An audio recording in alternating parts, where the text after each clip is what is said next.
आज का प्रातः क्लास है 1 जून 1964। रिकॉर्ड चला है भोलेनाथ से निराला कोई और नहीं।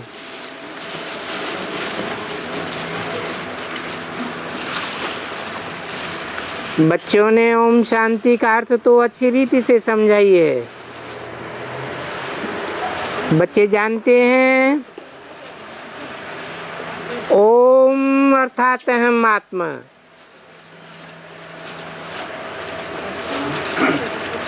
अब आत्मा तो शरीर में प्रवेश है।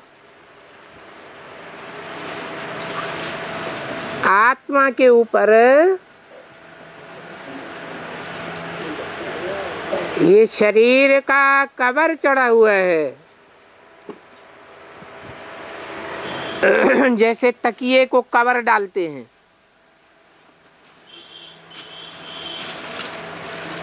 कोई भी चीज को कवर किया जाता है ना, तो ये शरीर भी आत्मा का कवर है। आत्मा एक शरीर छोड़ दूसरा लेती है।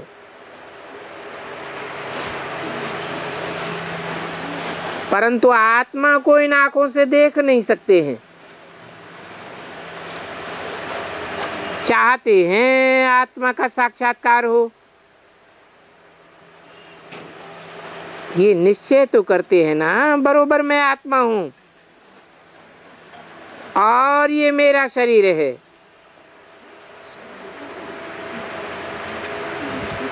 बाकी कोई को भी साक्षात्कार नहीं हुआ है। आत्मा कैसे है, क्या है, जानते हैं आत्मा है। हम आत्मा का कोई रचयिता जरूर है, जिसको फिर कहा जाता है परमपिता परमात्मा। बाकी ऐसे भी नहीं आत्मा कोई रची जाती है। हाँ, परमपिता परमात्मा आकर के हम जो आत्मा को भूले हुए हैं उसका ज्ञान कराते हैं। ये बातें कौन समझा रहे हैं? जिनका ये गीत सुना भोलेनाथ से निराला कोई और नहीं। बाकी डमरू आदि की कोई बात नहीं है, न कोई शंख ध्वनि है। ये तो मुख ही शंख है, तो नॉलेज है जो मुख से दी जाती है। जबकि परमपिता परमात्मा नॉलेजफुल जानी जाननहार कहा जाता है, तो वो जानी जाननहार क्या जानते हैं? मनुष्य तो नहीं जानते हैं कि उनको जानी जाननहार नॉलेजफुल क्यों कहा जाता है। वो चैतन्य है, मनुष्य सृष्टि का बीज रूप और ज्ञान का सागर भी है। तो बीज क्या बतावेंगे?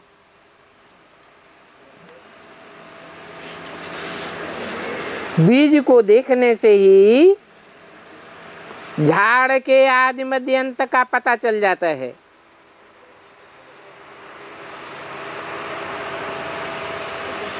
आगे और पिछले कर्म विकर्म अकर्म की गति समझाते हैं। पास्ट प्रेजेंट फ्यूचर क्या क्या करत भय, ये सब ब्राह्मण बच्चों को समझाते हैं। तुम परमपिता परमात्मा की संतान आत्माएं तो हो, फिर शरीर में आते हो तो तुम ब्रह्मा मुख वंशावली ब्राह्मण हो। ये रूहानी कनेक्शन हुआ, इसको ब्लड का कनेक्शन नहीं कहेंगे। तुम कुख से पैदा नहीं हुए हो, तुम हो मुख की संतान।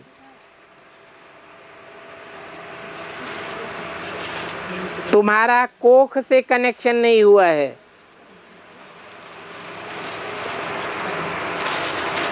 तुम्हारा मुख से कनेक्शन है। मुख से सुनाई हुई परमपिता परमात्मा की नाले सुनते हो।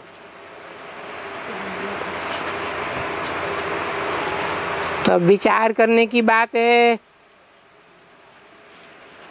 कि ब्रह्मा को प्रजापिता जरूर कहा जाता है।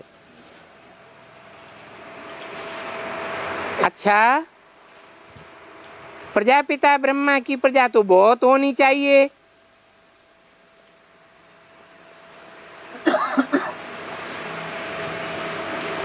अभी तुम्हारी बुद्धि में है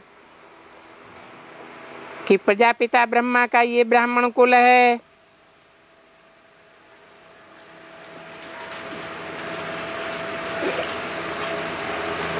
उसे सन की वाणी है।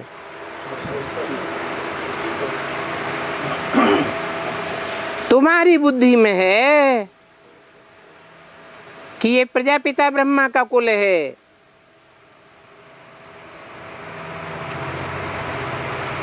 तो सही है या गलत है?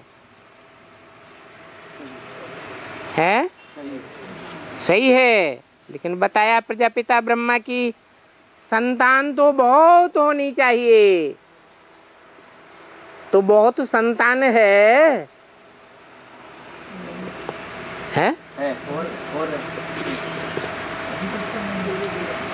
64 की वाणी है कि कौन से मुख से वाणी चलाई जा रही है? तो बहुत संतान है। तो पूछा, तुम्हारी बुद्धि में है कि प्रजापिता ब्रह्मा का ये ब्राह्मण कुल है। परमात्मा जब सृष्टि रचते हैं तो ब्रह्मा मुख से ब्राह्मण रचते हैं, और वो ब्राह्मण कुल कब तक चलता है? कुल तो देवताओं का भी है। वो देवताओं का कुल गुम हो जाता है, फिर क्षत्रिय कुल भी गुम हो जाता है, वैश्य कुल भी गुम हो जाता है, शूद्र कुल भी गुम होता है, फिर ब्राह्मण कुल को जरूर होना है। प्रजापिता तो जरूर चाहिए। समझना चाहिए हमारा ब्राह्मण कुल वृद्धि को पाता रहेगा। इतना वृद्धि को पावेगा जो फिर ब्राह्मण कुल से ट्रांसफर हो इनके सतयुगी दैवी कुल में आना है।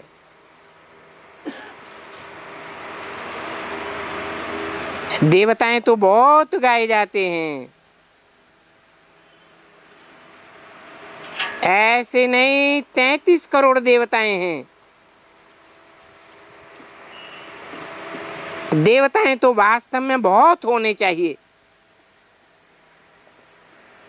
अगर 33 करोड़ देवता कुल के कहते तो ब्राह्मण भी जरूर 33 करोड़ होने चाहिए। ये बहुत विचार सागर मंथन की बातें हैं।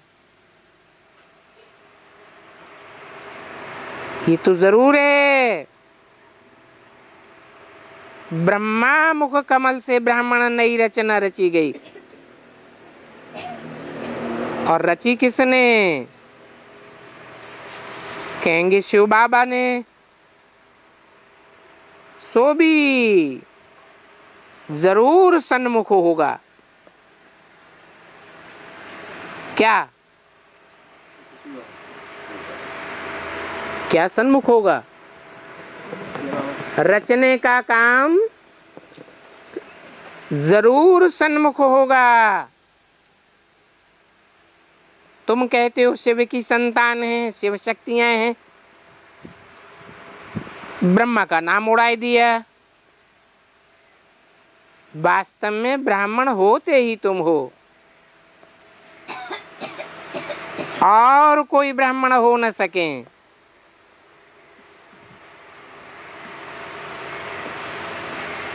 तो कितने होते हैं ब्राह्मण वास्तव में? अब ब्रह्मा की मुखवंशावली कब होनी चाहिए?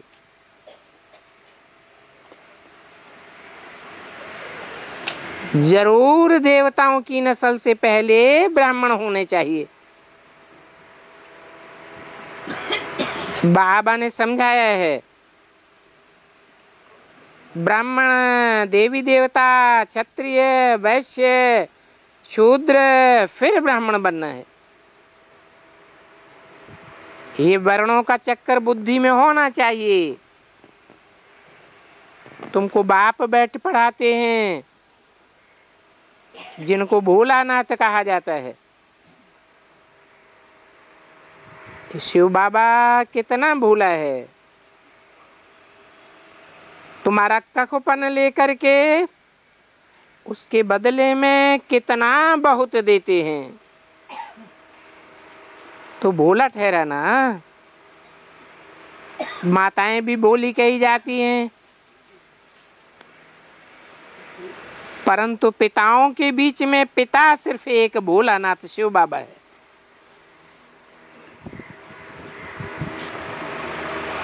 तुम जानते हो हम ब्रह्मा के बच्चे हैं, तो जरूर ब्रह्मा का भी कोई बाप होगा।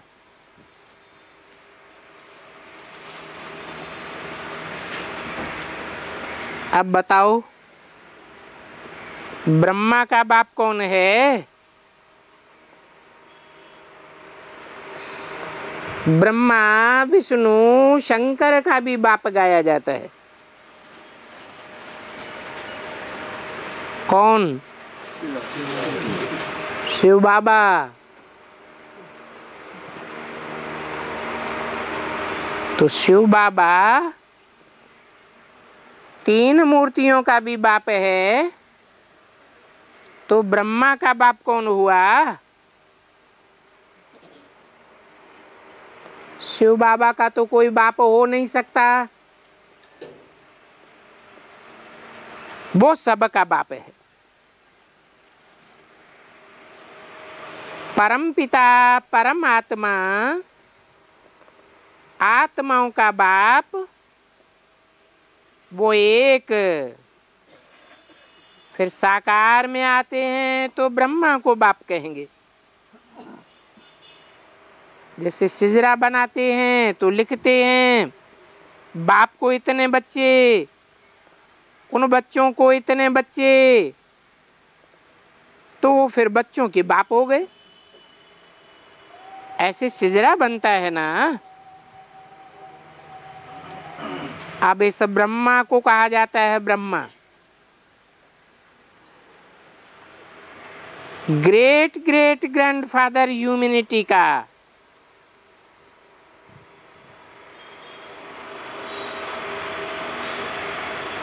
परंतु है तो ऐसे भी नहीं। कैसे नहीं है?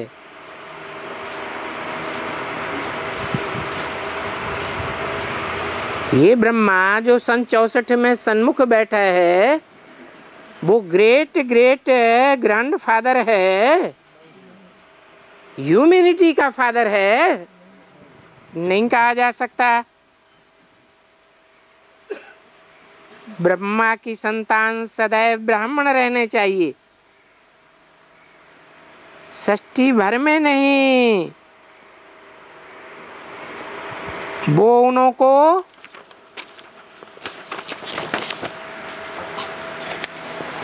वर्णों में तो जरूर आना है।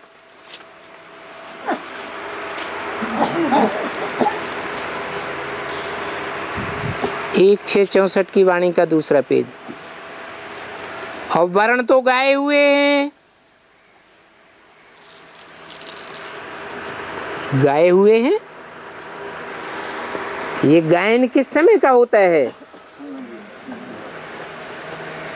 तो संगम युग में जो वर्ण गाए हुए हैं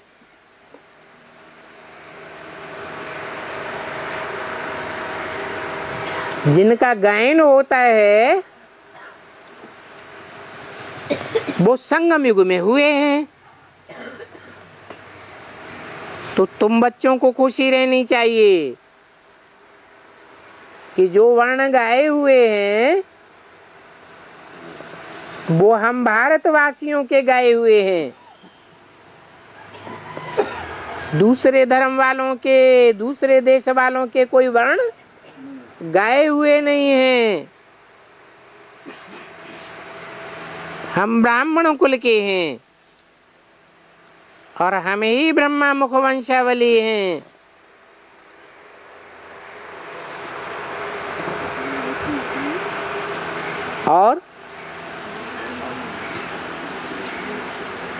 और मुखवंशावली हैं या कुखवंशावली हैं तो ब्राह्मण, लेकिन उनको मुखवंशावली ब्राह्मण नहीं कहा जा सकता। शिव बाबा है दादा, रचयिता है, तो क्रिएटर ब्रह्मा को नहीं कहेंगे। क्रिएटर अक्षर एक को दिया जाए और ब्रह्मा एक है या अनेक हैं? ब्रह्मा तो अनेकों के नाम है। जो कहा जाता है ब्रह्मा सो विष्णु, तो एक ब्रह्मा विष्णु का रूप धारण करता है या जो भी ब्रह्मा है वो सब विष्णु का रूप धारण करते हैं? तो विष्णु को भुजाएं दिखाई जाती हैं, बाकी गॉड इज वन।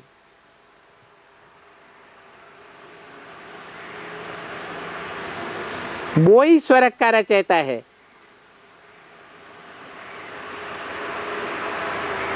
जब हम गॉड इज वन कहते हैं तो निराकार की तरफ, ज्योति बिंदु की तरफ इशारा करेंगे या साकार की तरफ इशारा करेंगे? निराकार की तरफ। निराकार का पता चलेगा कौन सी बिंदु? वो बिंदु जिसे सुप्रीम सोल कहा जाता है, जो जन्म मरण के चक्र से न्यारी है, उसका पता कैसे पड़ता है? जब साकार में प्रवेश करती है। वो फिर है ही स्वर्ग का रचयिता। रचयिता साकार होगा या निराकार होगा? रचयिता भी साकार होगा तो उसकी रचना भी साकार चाहिए। तो स्वर्ग रचते हैं ब्रह्मा द्वारा। तो ब्रह्मा तो शरीर छोड़ दिया, ये द्वारा कैसे हुआ?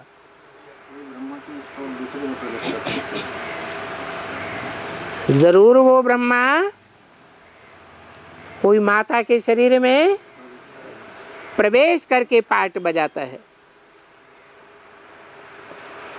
तब उस माता की पूजा भी होती है। नहीं तो ब्रह्मा की पूजा भी नहीं होती है। बाकी शंकर द्वारा नरक का विनाश और विष्णु द्वारा पालना कही जाती है। जो मेहनत करके स्थापना करते हैं वो ही फिर पालना करते हैं, अर्थात जो ब्रह्मा सो विष्णु। तुम जानते हो मेहनत करते हैं वही फिर विष्णु की माला में अथवा कुल में आने चाहिए। ये चक्र की बातें बुद्धि में आनी चाहिए। हम सो ब्राह्मण ही सो देवता बनेंगे। कौन से सो देवता? सतयुग के अंतिम जन्म वाले देवता या पहले जन्म के 16 कला संपूर्ण देवता, और हम ही सो क्षत्रिय बनेंगे, फिर 2 कला कम हो जाएगी। तो ये सारा ज्ञान बच्चों को अभी सिखाया जाता है। वहां नई दुनिया में तो होगी प्रारब्ध है, फिर कलाएं भी कम होती जाती हैं। पहले धीरे धीरे कलाएं कम होती हैं और बाद में जल्दी जल्दी कलाएं कम होती जाती हैं, क्योंकि माया की प्रवेशता होती जाती है। अब इस ब्राह्मण कुल की वृद्धि ड्रामा अनुसार होनी है।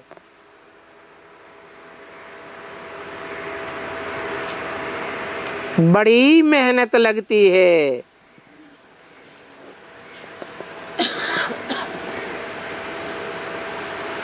इस बात में,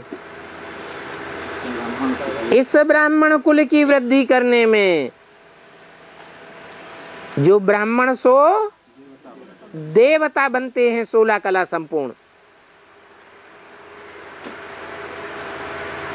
वो अभी बन गए होंगे या लास्ट में बनकर तैयार हो जाएंगे।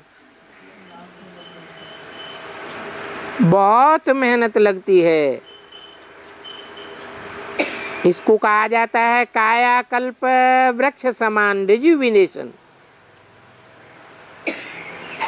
आत्मा जो बंदर मिसल हो गई है, वो फिर देवता मिसल बनती है। कोई कोई मनुष्य हैं जो बंदर के ग्लैंड से निकाल अपने में डलवाते हैं।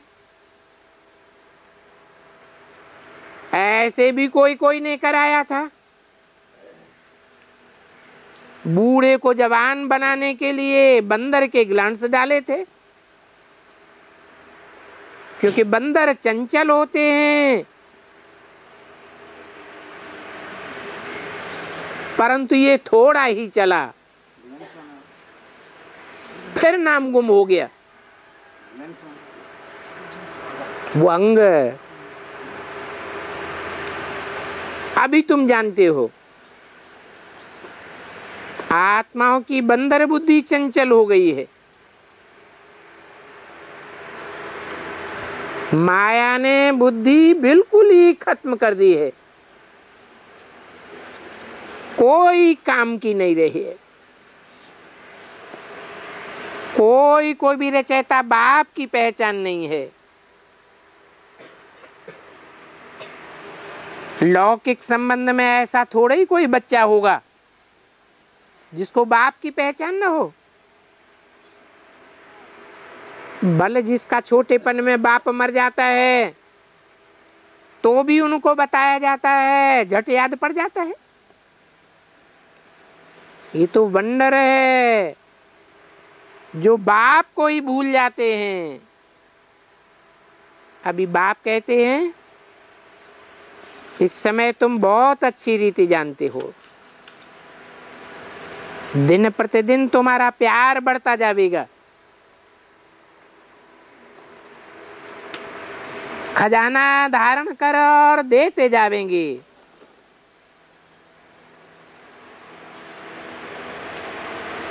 जैसे जैसे धारण करते जाएंगे, जैसे जैसे बांटते जाएंगे,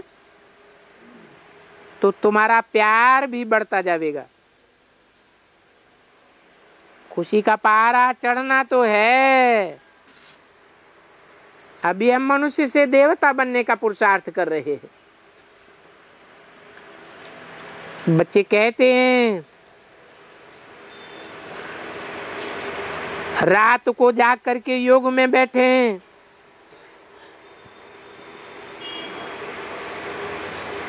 कल रात को जालंधर के गोप जाग कर योग में बैठे थे ना,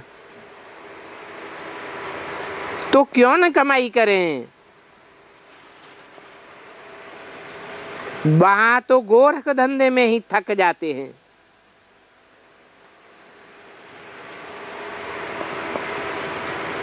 यहाँ अच्छा चांस है।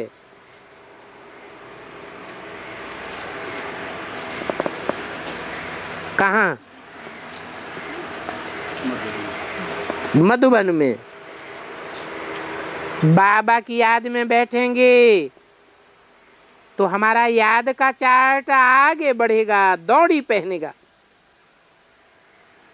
बहुत फायदा है। प्रैक्टिस तो करनी है चलते फिरते याद करने की, परंतु यहाँ माया का कोई इतना परछावा नहीं। पहाड़ पर एकांती होता है।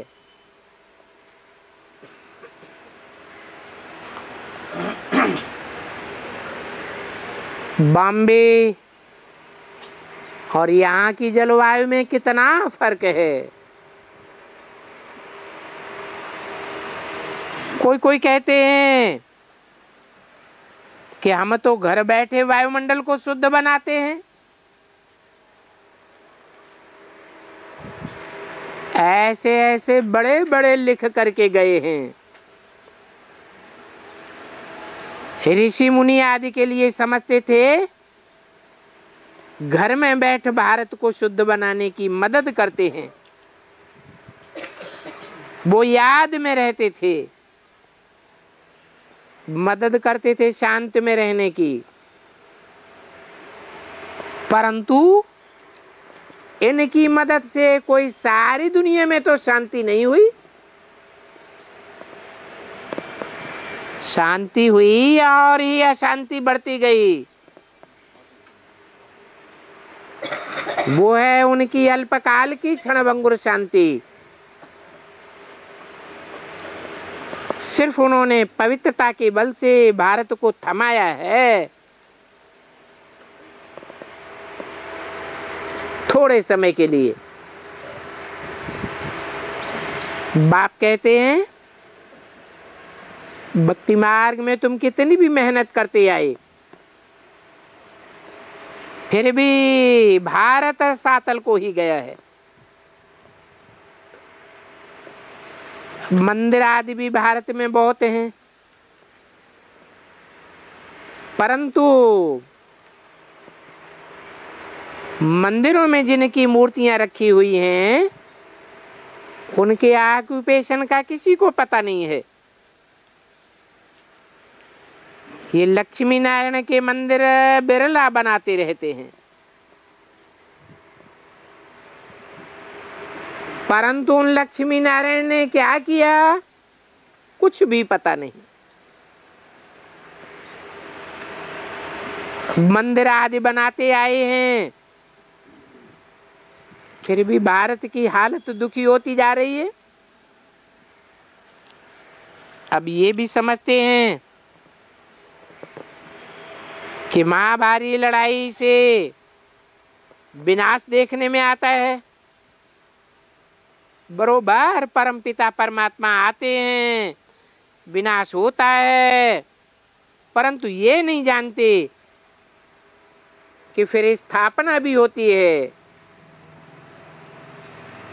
कहते हैं ये तो महाभारत लड़ाई है, भगवान भी जरूर आया हुआ होना चाहिए,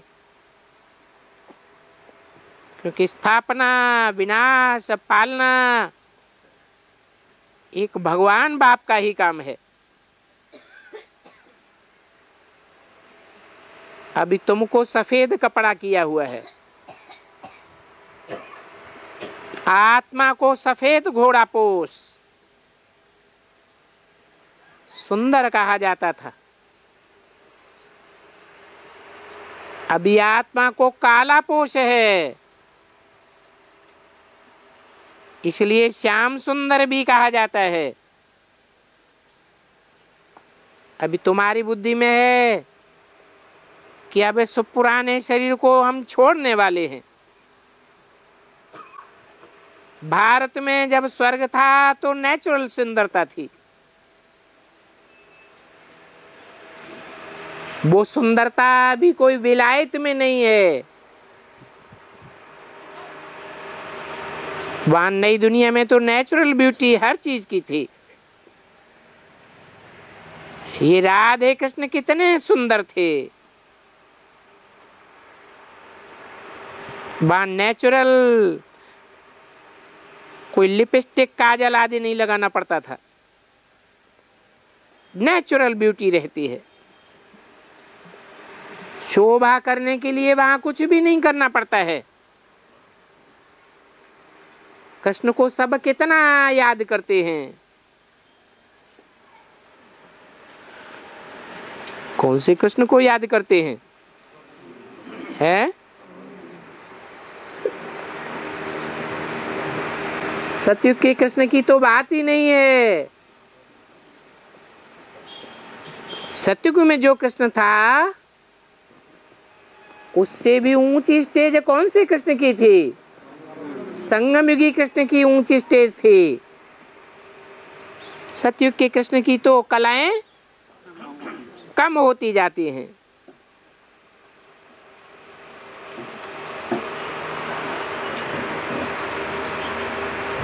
तो वहां तत्व भी सतोप्रधान रहते हैं। यहाँ तो चंद तत्वों में भी चंचलता आती रहती है।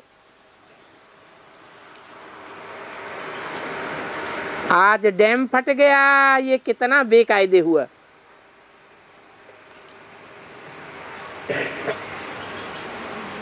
यहाँ भारत में सब रिलीजियस बन गए हैं। 1664 की वाणी का 3रा पेज। ये डैम फटने से रिलीजियस होने का क्या कनेक्शन है? हैं?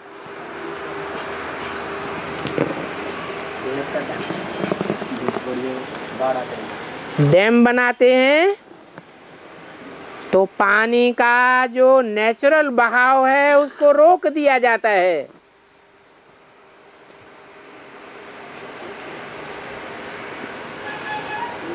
बड़ी लंबी चौड़ी मोटी दीवार बना देते हैं ना,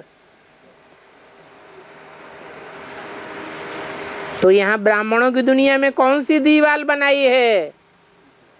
दीवारें बनाते ही रहते हैं।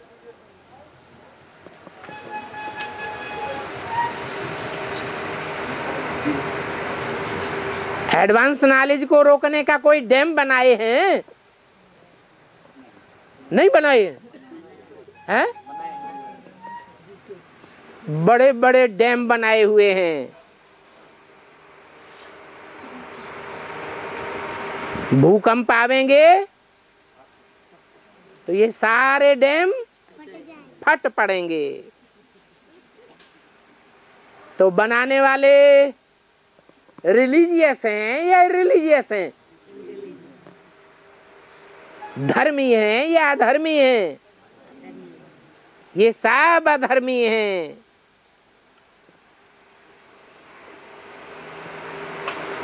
धर्म की धारणाओं को तो जानते ही नहीं। जो नहीं जानते हैं वो दीवारें बनाते रहते हैं। दीवार बनाकर कौन पूजा करते हैं? है? मुसलमान पूजा करते हैं। ये ज्ञान के मार्ग में विघ्नों की दीवारें हैं।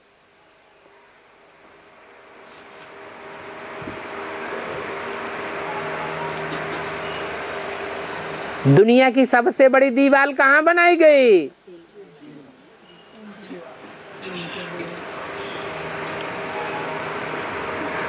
चीन में कौन सा धर्म है? बौद्ध धर्म है। तो इस्लाम धर्म ज्यादा रिलीजियस हुआ या बौद्ध ही ज्यादा रिलीजियस हुए? है? हाँ जी, ज्यादा रिलीजियस कौन सा धर्म हुआ?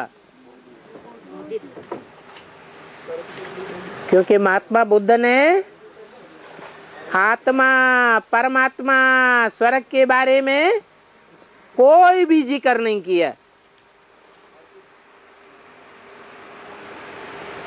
बौद्ध धर्म में इतने शास्त्र लिखे हुए हैं, लेकिन आत्मा परमात्मा का कोई जिक्र नहीं। चीन में कौन सा धर्म फैला हुआ है? बौद्ध धर्म का भी तामसी रूप है। जो भगवान को ही नहीं मानते उनको कौन से धर्म का कहा जाता है? धर्म का नहीं कहें, अधर्मी है। क्या नाम है उनका? नास्तिक, इररिलीजियस बन गए हैं। अभी फिर बाप आकर स्वर्ग की स्थापना करते हैं। वो बाप ही स्वर्ग का रचयिता है। 1:664 की वाणी का 3रा पेज। तो वो बाप जरूर राजयोग यहाँ ही सिखलावेंगे।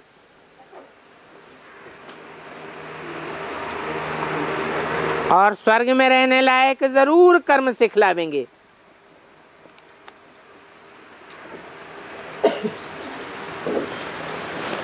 स्वर्ग में रहने लायक कर्म कौन सा होता है? आत्मिक स्थिति का कर्म विशेष सिखलाते हैं।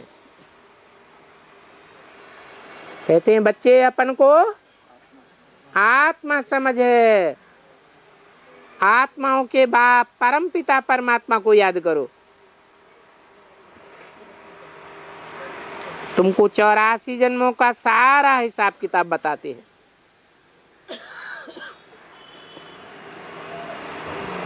क्योंकि तुम्हारा पाप का खाता बहुत बड़ा पड़ा हुआ है। इस पाप के खाते को खलास करके फिर पुण्य का खाता भरना है। अभी बाप को याद करते रहो और सुदर्शन चक्र फिराते रहो।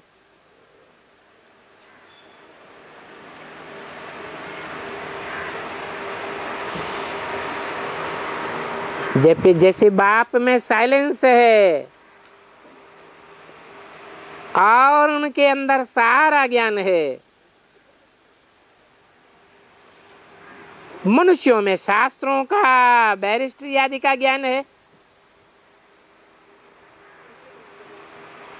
बाकी आत्मा कभी नील तो होती नहीं है। क्योंकि नील हो जाए तो एक्ट कैसे चलेगी? आत्मा में पार्ट भरा ही हुआ है। बाप का भी एक्ट है। वो चैतन्य है, ज्ञान का सागर है, शांति का सागर है। तब तो कहते हैं बाबा शांति दो, संपत्ति दो। कौन सी संपत्ति देते हैं? ज्ञान धन ही बड़े से बड़ी संपत्ति है। बाप समझाते हैं कि कर्म विकर्म अकर्म कैसे होते हैं। सतयुग में वहां कब तुम्हारे विकर्म नहीं होंगे? क्यों नहीं होंगे? क्योंकि वहां देहभान होता ही नहीं है। वहां माया ही नहीं होती है। माया नहीं होती है। आत्मभान होता है। क्या आत्मभान और देहभान विरोधी बातें हैं?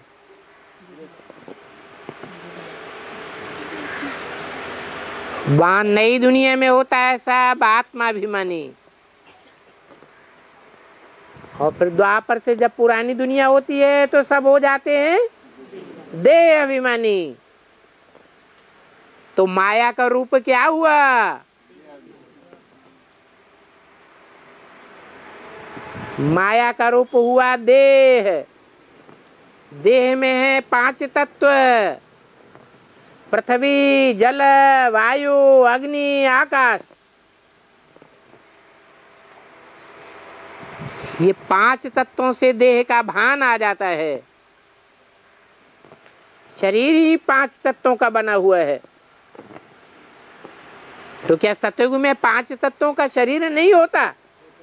फिर अंतर क्या हुआ? शरीर तो होता है, लेकिन शरीर का भान नहीं होता है। तो ये देह का भान, ये माया का ही रूप है। देह के भान के कारण ही 5 विकार पैदा होते हैं। काम, क्रोध, लोभ, मोह, अहंकार, जिनसे पाप कर्म बन जाते हैं। पाप करते हैं तो पुण्य भी करते हैं। बाप से तो सुख मिलता है। कोई बीमार होगा तो कहेंगे कर्म भोग है। कोई बच्चे जन्मते ही मर जाते हैं, बीमार हो जाते हैं, तो कहते हैं इनका कर्म भोग है। ऐसा इन्होंने पाप जरूर किया है जो जन्मते ही शरीर छोड़ दिया। तो बाप बैठे कर्मों की गति बतलाते हैं। अब बाप टीचर गुरु की हैसियत से तुमको ऐसे कर्म सिखलाता हूं जो कभी तुम्हारा कर्म विकर्म नहीं बनेगा। ये विकर्म बनाने वाली माया ही है। वो माया फिर नहीं रहेगी। तुम स्वर्ग में तो जावेंगे, परंतु मैं किस लिए पढ़ाता हूं? स्वर्ग में जाने के लिए नहीं, मैं पढ़ाई पढ़ाता हूं स्वर्ग में ऊंच पद पाने के लिए। स्वर्ग में तो जो भी जावेंगे सब पतित से पावन बन जावेंगे। तो सब पढ़ाई पढ़ते हैं क्या? सतयुग त्रेता को स्वर्ग कहा जाता है। वहां 10 करोड़ की आबादी भी हो जाएगी। तो सब पढ़ाई पढ़ते हैं क्या? बाप से सन्मुख बैठ पढ़ते हैं क्या? नहीं पढ़ते हैं। तो ऊंच पद पाने के लिए पढ़ाता हूं। मनुष्य से देवता नंबरवार बनते हो। तुम ये शरीर छोड़ जाए देवता बनेंगे।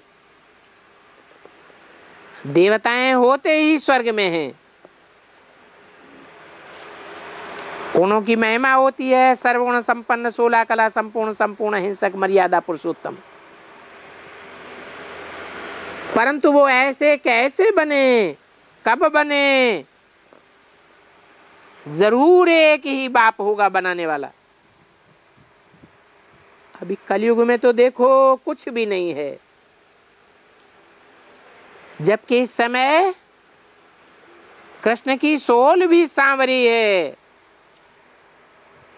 वो सोल खुद कहती है मैं बहुत जन्मों के अंत में वो ही पूजी सो पुजारी बना हूं। पहले मुझे लखीराज कहते थे। मेरे शरीर का नाम था लखीराज। अभी बाबा ने समझाया है तुम अपने जन्मों को नहीं जानते हो। बरोबर ये साधारण बूढ़ातन है। बाप कहते हैं मैंने इनमें प्रवेश किया है, कल्प कल्प इनमें आता हूं। इनका नाम ब्रह्मा रखता हूं।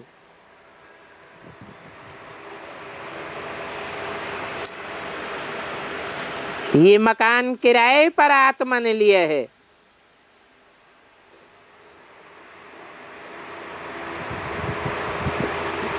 अब ब्राह्मण वृद्धि को पाते रहते हैं। ब्राह्मण कुल कितना बड़ा होगा, ऊंचते ऊंचे है बाबा, फिर सूक्ष्म वतन, फिर ये है स्थूल वतन। वो बाबा कैसे ब्रह्मा तन में आते हैं, कैसे ब्राह्मण बनते हैं,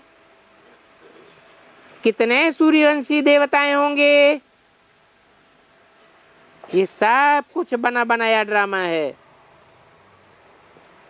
जैसे कल पहले वृद्धि को पाया था, वैसे ही वृद्धि को पाते रहेंगे और पुरुषार्थ भी करते रहेंगे। बाप कहते हैं तुम भी 21 जन्मों के लिए अपन को इंश्योर कर दो।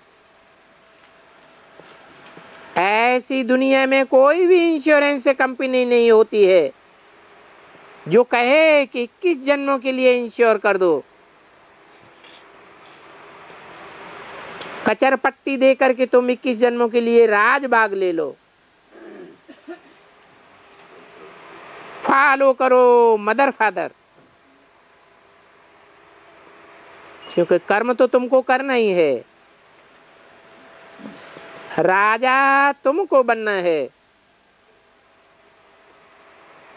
मैं तो हूं ही पूज्य, और मैं सदैव पूज्य हूं। मैं पुजारी नहीं बनता हूं, और मैं हीरे जैसा महाराजा बनता ही नहीं हूं।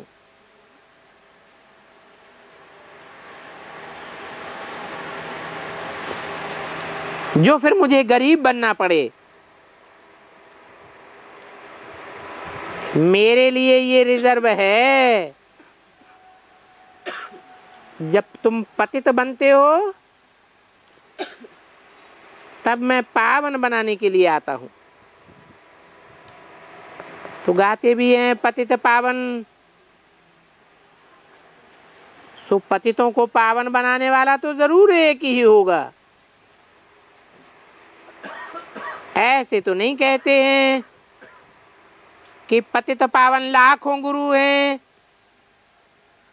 अभी तो सारी दुनिया पतित है। तब बाप कहते हैं मैं सबका आकर के उद्धार करता हूं। अंधश्रद्धालु मनुष्य समझते हैं ये साधु लोग, गुरु लोग पुण्यात्मा हैं, महान आत्मा हैं, इसलिए अपवित्र लोग उनको माथा टेकते हैं। पतित दुनिया में पावन आत्मा तो कोई रह ही नहीं सकती। सबकी आत्माएं तमो प्रधान होती गई। हाँ, कुछ पवित्र भी रहते हैं। देवताएं जब वाम मार्ग में जाते हैं तो वो पवित्र कुछ थम आते हैं, परंतु इस समय तो कोई काम के नहीं रहे हैं। पहला नंबर ही तमो प्रधान बन जाता है तो सब तमो प्रधान बन पड़ते हैं।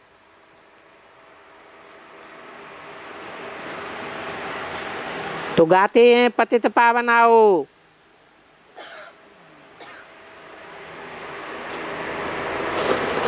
और एक ही बार आते हैं। ड्रामा अनुसार पवित्र बन उस बाप से वर्षा पाते हैं। हूबहू कल पहले मुआफिक वर्षा पाते हो। कल्प कल्प ब्राह्मण बनेंगे, क्षत्रिय वैश्य शूद्र बनेंगे। इसको कहा जाता है स्वदर्शन चक्र बुद्धि में फिरना। और ये समझाने के लिए भी फिर तुम्हारा शंख है सुदर्शन चक्रधारी कैसे बनो, इसके लिए शंख ध्वनि करनी है। क्या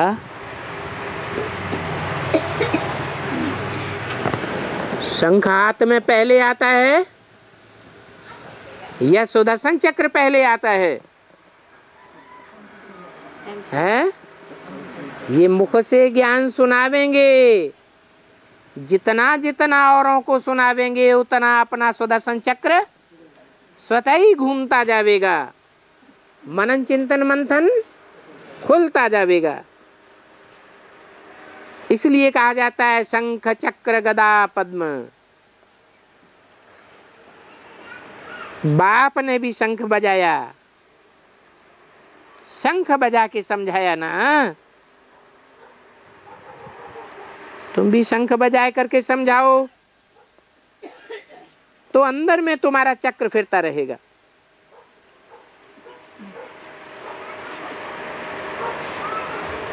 बाबा कहते हैं ज्ञानी तू आत्मा, तो जो ज्ञान शंख बजाने वाले हैं वो हमको बहुत प्यारे हैं, तो ये शंख तो जरूर बजाना पड़े, नहीं तो मनुष्य को सुदर्शन चक्रधारी कैसे कहेंगे?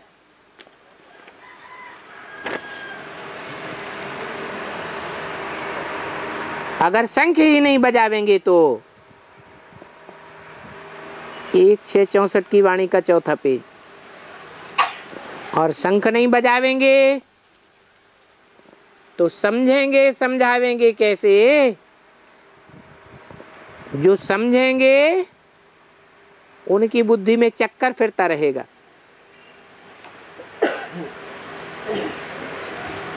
हाँ, चुप भी रहना है। हम पिछाड़ी में चुप रहते हैं बाबा की याद में। क्यों? पहले क्यों शंख बजाते हैं? पिछाड़ी में चुप क्यों रहते हैं? महाभारत युद्ध हुआ तो महारथियों ने पहले पहले क्या किया? शंख बजाए। अभी भी जो बड़े बड़े महारथी हैं वो क्या कर रहे हैं? हैं? जितना जास्ती शंख बजाते जाते हैं उतना महाभारत का फील्ड भी तैयार होता जाता है।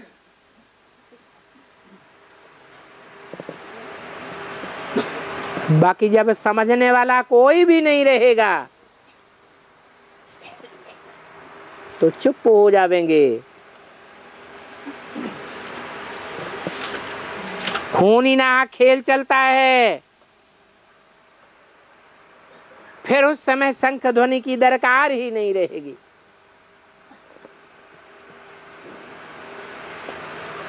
तो शास्त्रों में दिखाया है कि महाभारत लड़ाई होने से पहले क्या हुआ है? महारथियों ने शंख बजाए। वाह भाई! तो शंख बजाने का रिजल्ट क्या निकलता है? हैं? सुदर्शन चक्र घूमता है, और जब सुदर्शन चक्र घूमता है तो बहुतों के गले कट जाते हैं, माने देह अभिमान खत्म हो जाता है। सुदर्शन चक्र फिरते फिरते फिर तुम देवता बन जावेंगे। ये बाप बैठ समझाते हैं कि तुम देवता कैसे बनेंगे? बिना शंख बिना चक्र घुमाए देवता बन जावेंगे क्या? शंख भी बजाना पड़े, फिर शंख के आधार पर चक्र भी फिरता रहेगा। चक्र फिरेगा तो देह अभिमान भी चूर चूर हो जाएगा, फिर तुम देवता बन जाएंगे। मनुष्य इन बातों को क्या जाने। तो भोलानाथ ही उनको कहते हैं। किनको? जो बैठ इन बातों को समझाते हैं। गुरुओं के पिछाड़ी तो तुमने बहुत धक्के खाए हैं, और घर में बैठे सिर्फ बाप को याद करो। सुदर्शन चक्र फिर आते रहो। यहाँ तुम आते हो रिफ्रेश होने के लिए, यहाँ बाबा की याद ऑटोमेटिकली रहती है। और वहां बाबा की याद करनी पड़ती है। ऐसा क्या अंतर हो जाता है? यहाँ वायुमंडल बनता है, वहां नहीं बनता है। वहां संगठन में बैठ करके याद करते हैं तो याद का वातावरण नहीं बनता है। बनता तो है, लेकिन वहां बाप सन्मुख नहीं होता है, और यहाँ बाप सन्मुख होता है, इसलिए ऑटोमेटिक याद रहती है। जानते हो शिव बाबा ब्रह्मा तन में बैठे हैं, और इस बात के तुम ही अनुभवी हो। बाप और रचना के आदि मध्य अंत को और कोई भी नहीं जान सकता। तुम बाप से सुनते हो, फिर औरों को सुनाते हो, फिर तुम ही सतयुग में प्रारब्ध भोगेंगे। इस पढ़ाई की राज विद्या सीखते हो, तो राज विद्या के लिए स्कूल तो चाहिए ना। भाषा तो वहां भी एक ही चलती है। अभी तो दुनिया में हजारों लाखों भाषाएं हैं। सतयुग में तो एक ही भाषा, एक ही राज्य होता है। 5000 वर्ष पहले भी एक ही राज्य था। लॉन्ग लॉन्ग एगो सूर्यवंशी राजधानी थी, अर्थात 5000 वर्ष पहले भारत ही स्वर्ग था।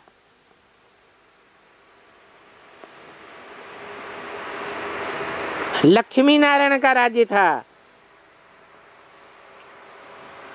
मनुष्य ये बातें नहीं जानते हैं। कहते भी हैं 3000 वर्ष बिफोर क्राइस्ट जहां देवताएं राज्य करते थे, तो 5000 वर्ष हुआ ना। फिर शास्त्रों में भी सब बातें कहां से आई हैं? सुनते हुए भी कोई की बुद्धि नहीं चलती है। वो तो सिर्फ मुख से बोल देते हैं, परंतु दिल से किसी को लगता नहीं है। और तुम्हारे दिल में तो ये सब बातें लगती हैं। तुम बच्चे ही ऑलराउंडर हो, तुम ही बहुत काल से बिछुड़े हुए, जो अब आए मिले हो और पार्ट बजाने के लिए यहाँ आए हो। पहले तुमने देवता का पार्ट बजाया, फिर क्षत्रिय का। तुम्हारा तो पार्ट इस रंगमंच पर चलता ही रहता है। इसके बीच में इस्लामी बौद्धी आते हैं। आते आते अभी अथाह धर्म हो गए हैं। फिर सतयुग में एक ही धर्म होगा, चक्र फिरेगा। ये सुदर्शन चक्र है ना। शास्त्रों में तो कौरवों पांडवों की युद्ध बैठ दिखाई है। सारा अर्थ का अनर्थ कर दिया है। विद्या को अविद्या बनाई दिया है। और भक्ति मार्ग का घमंड देखो कितना है। भारत में ही मंदिर बहुत हैं। पहला मुख्य मंदिर है शिव बाबा का, तो जरूर भारत में ही आया होगा। कैसे आया किसको भी पता नहीं। ब्रह्मा विष्णु शंकर भी यहाँ नहीं आते हैं, क्योंकि वो तो सूक्ष्म वतन के हैं। यहाँ पहले पहले सतयुग में लक्ष्मी नारायण और उनकी राजधानी थी। अभी कलयुग में क्या है सो तो तुम जानते हो। कलयुग के बाद फिर सतयुग जरूर आवेगा। तो बलिहारी एक शिव बाबा की है, ब्रह्मा विष्णु शंकर की भी कुछ नहीं। शिव बाबा आकर सबका ऑक्यूपेशन बतलाते हैं, तो तुम नॉलेजफुल बन जाते हो नंबरवार पुरुषार्थ अनुसार।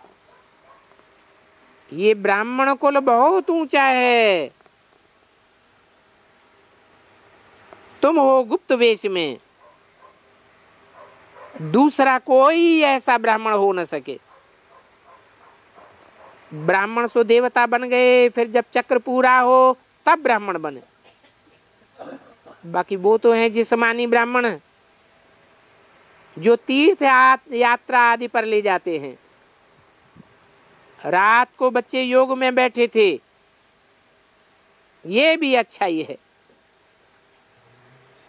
ये है अपने चार्ट को बढ़ाना, यहाँ अच्छी दौड़ी पहन सकेंगे। योग में बैठने से फिर विकल्प भी आवेंगे, तो देखना है।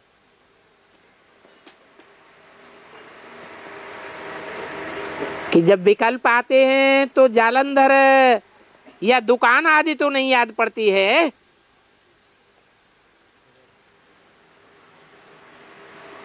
माया उस अवस्था में रहने नहीं देती है।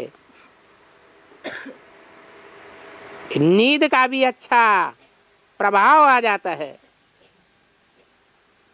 किस्म किस्म की अवस्थाएं हो जाती हैं। ये माया दुश्मन है। वो सन्यासी तो पवित्र बनने के लिए वैराग सिखाते हैं, घर बार छुड़ाए देते हैं। अभी बाप कहते हैं तुम इस पुरानी दुनिया से ही बुद्धि योग तोड़ दो, भले यहाँ ही बैठे रहो। नॉलेज भी बहुत सहज है, भल कोई बीमार हो फिर भी बैठ सुनते रहें तो बुद्धि में बढ़ता जाएगा। मनुष्य पिछाड़ी को काशी में जाकर के रहते हैं। कहाँ की यादगार है, कैसे काशी में मरेंगे तो स्वर्ग जाएंगे। जब मरेंगे तब स्वर्ग में जाएंगे, तो मर जाओ है। बेद की काशी में निवास करने से मर जाएंगे हैं? पहले काशी में निवास करेंगे या पहले मरेंगे? पहले मरेंगे, लेकिन भक्ति मार्ग में क्या करते हैं? पहले काशी में जाकर निवास करते हैं, फिर मरते हैं। तो काशी में बुद्धि का निवास होगा तो काशी को पहचानेंगे तब निवास होगा, या बिना पहचाने निवास हो जाएगा? पहले तो काशी को पहचानेंगे, काशी का प्रभाव बुद्धि में बैठेगा। जब बुद्धि में प्रभाव बैठ जाएगा तो वहां बुद्धि धरी रहेगी। ये हुआ निवास करना। बाकी सिर्फ देह से निवास करने की बात नहीं है, आत्मा के निवास करने की बात है। सब जाके वहां बैठ जावे तो राजधानी कैसे स्थापन होगी? प्रजा चाहिए कि नहीं चाहिए? प्रजा भी चाहिए। तो यहां तो डायरेक्ट बाप कहते हैं,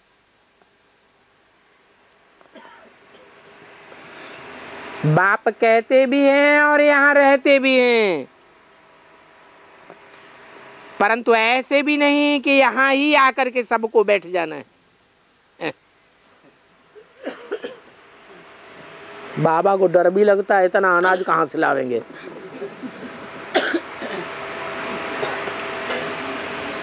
तुम कहां भी याद में रहो, कहां भी सुदर्शन चक्रधारी बनते हुए बाप को याद करते रहो।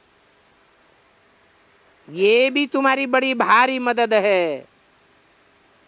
देखो आत्मा है कितनी जरा सी बिंदी, उस बिंदी में 84 जन्मों का भारी पार्ट रुंधा हुआ है। वंडरफुल बात, इसको कहा जाता है कुदरत। परमात्मा भी बिंदी है, उसमें सारा पार्ट भरा हुआ है, परंतु पहले बड़ा रूप दिखाना पड़ता है।